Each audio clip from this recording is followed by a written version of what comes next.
Hello everyone and welcome back to my channel. आज हम बात करेंगे पीपीएफ के बारे में, यानी कि पब्लिक प्रोविडेंट फंड के बारे में।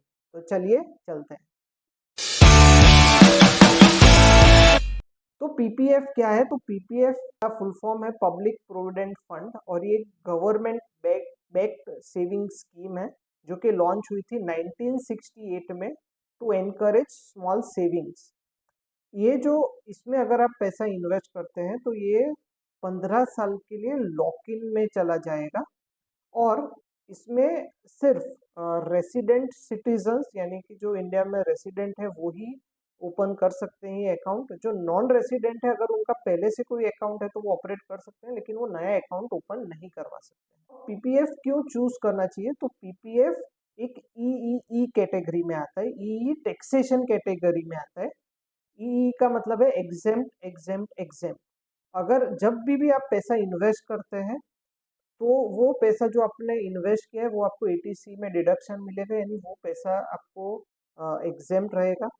उस पे जो हर साल इंटरेस्ट एक्रू होगा वो भी आपको सेक्शन 10 में डिडक्शन मिलेगा, यानी वो भी आपका पैसा एग्जेम्प्ट रहेगा। और जो मैच्योरिटी अगर आप 15 साल के बाद विड्रॉ करते हैं या उसके बाद कभी भी विड्रॉ करते हैं तो जो आपका लमसम पैसा इकट्ठा हुआ है वो भी आपका एग्जेम्प्ट रहेगा। इंडिया में ऐसी कोई स्कीम नहीं है जो कि गवर्नमेंट बैक्ड हो और ईईई कैटेगरी में फॉल होती है। जैसे कि मैंने बताया कि गवर्नमेंट बैक्ड है, तो इसमें आपको कोई पूरी की पूरी सिक्योरिटी, आपको कोई चिंता करने की ज़रूरत नहीं है। इसमें जो मिनिमम अमाउंट आप इन्वेस्ट कर सकते हैं वो है 500 रुपीज़, लेकिन मैक्सिमम अमाउंट में इसमें कैप है वो है 1.5 लाख रुपीज़ पर एनम। 5 साल के बाद आप इस पे लोन फैसिलिटी भी अवेल कर सकते हैं।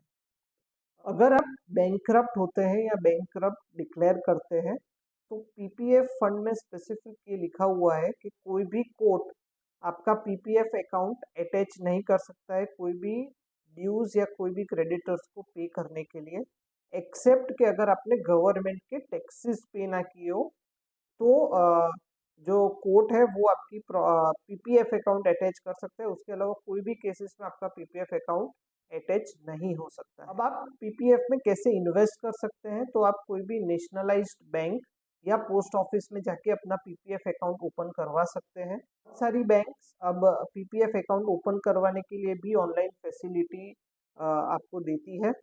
आप इसमें लमसम भी इन्वेस्ट कर सकते हैं, पीरियोडिकली भी इन्वेस्ट कर सकते हैं, हर महीने हर दिन भी इन्वेस्ट कर सकते हैं। और जैसे कि मैंने बताया, आप याद रखिएगा कि ई कैटेगरी में है, तो इसमें आपको मेरे हिसाब से मैं एक सेबी रजिस्टर्ड रिसर्च एनालिस्ट हूँ, investment advisor 1 and investment advisor 2 भी हूँ, एनआईएसएम रजिस्टर्ड। तो मेरे हिसाब से जो भी आपका इन्वेस्टमेंट फंड है या जो भी आपका सेविंग्स है उसमें से एटलीस्ट 10% आपका पीपीएफ में जाना चाहिए।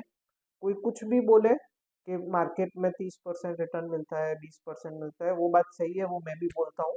लेकिन आपको सेफ इन्वेस्टमेंट्स भी चाहिए अपने रिटायरमेंट के लिए, तो आपको सेविंग्स का एटलीस्ट 10% अमाउंट पीपीएफ में इन्वेस्ट करना चाहिए। और इसके पहले वीडियो में मैंने एनपीएस के बारे में आपको जानकारी दी थी, तो एनपीएस में भी एटलीस्ट आपका 10% आपको इन्वेस्ट करना चाहिए। और अगर आपको कोई भी और क्वेरी है तो आप कमेंट में मुझसे पीपीएफ के बारे में पूछ सकते हैं।